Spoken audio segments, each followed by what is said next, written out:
Hello, I'm Dr. Brandt Gibson, and I've been talking about foot and ankle health for over a year in video.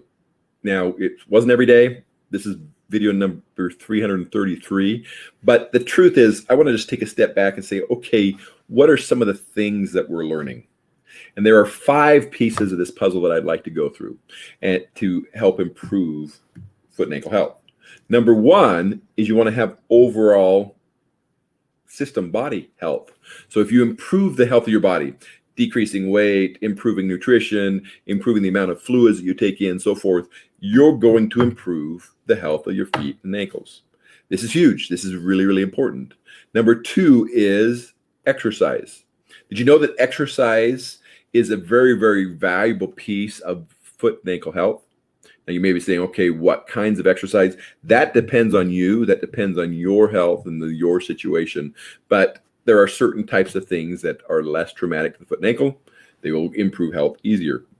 But all kinds of exercise, walking, running, swimming, ellipticals, aerobics, all of these things can improve the health for several reasons. They improve the functioning of the heart.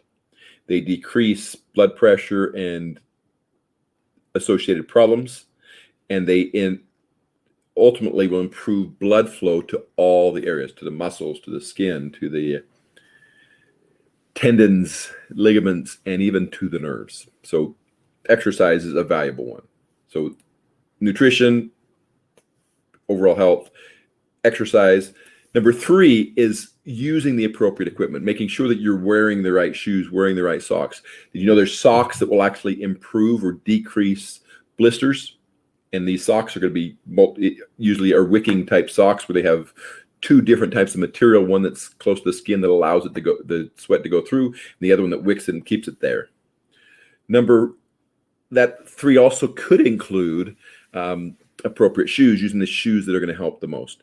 Number 4 is getting the appropriate inserts when necessary, whether it's an orthotic or padding or whatever, being able to understand the way that your foot functions and doing something to improve the overall function.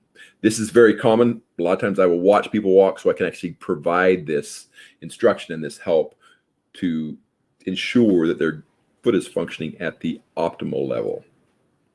And number 5 is being careful with your feet and watching them and looking at them.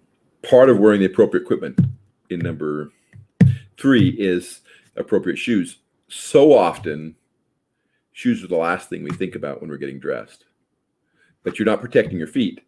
I have multiple individuals that will say, well, I was playing soccer outside with my kids barefoot. They break their foot because they weren't protecting their feet. Or they're doing an activity, and instead of doing wearing the appropriate shoes for that activity, they get injured because they're wearing a shoe that's not appropriate, a flip-flop, so forth. I had a patient once that was chasing after their dog in flip-flops, caught the flip-flop on the curb and broke their foot. If you protect your feet, if you're careful and you're turning on the light sometimes instead of saying, I'm just going to go through this room really quickly in the dark, you can actually protect and prevent problems. As you do these 5 things, you will find that you truly can improve the health of your foot and ankle and be able to function a lot longer without limitations.